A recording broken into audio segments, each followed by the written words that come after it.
хурлын дараа сонсч гин үү? Учрал дараа. Бачрал дараа.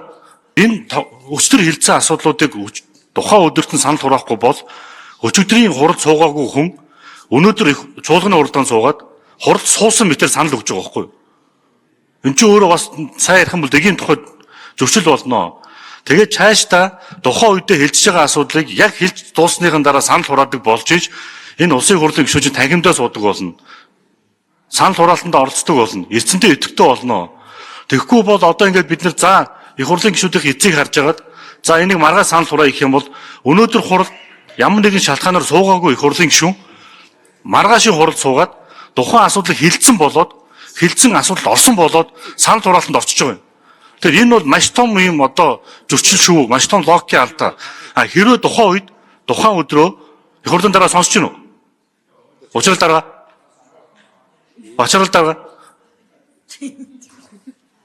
Хэрвээ та бачрал дараа өгсөр хэрвээ та хурал суугаагүй бол өнөөдрийн санал хураалтанд орж болохгүй байхгүй дээ зарчим үед. Яг л өчтөрийн хилцэн асуудлыг өчтөрт нь санал хураагүй өнөөдөр хилцэхээр хурал суугаагүй хилцэн асуудалд орсон болоо санал өгöd байгаа юм. Тэгэхээр санал хураалтыг яг тухайн үед нь санал хураадаг болж иж энэ их хурлын гишүүд чинь хариуцлагатай болно. Санал хураалтанд идэвхтэй оролцдог болно. Одоо ингээ өдөөсөж бүгд гараад ичдэг шүү дээ. Тэгээд эрдэнэ хүрэхгүй болохоор санал хураалтыг маргааш болгохыг хойшлуулж одоо энийгээ ингээ тасан зогсооё. Учрал дараа. Тэгэхгүй бол эн чинь энэ үйл чинь ингээ давтагдаал байна. Одоо хэд давтагдах юм? Дахиад 3 жил давтагдах юм уу?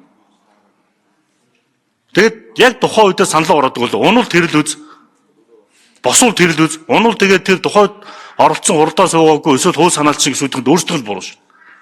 Одоо үүнээсээ шахиж санал хураалтыг хойшлуулах болий. Учрал дараа. За ойлголоо. Ер нь зарчмын зөв санал байна.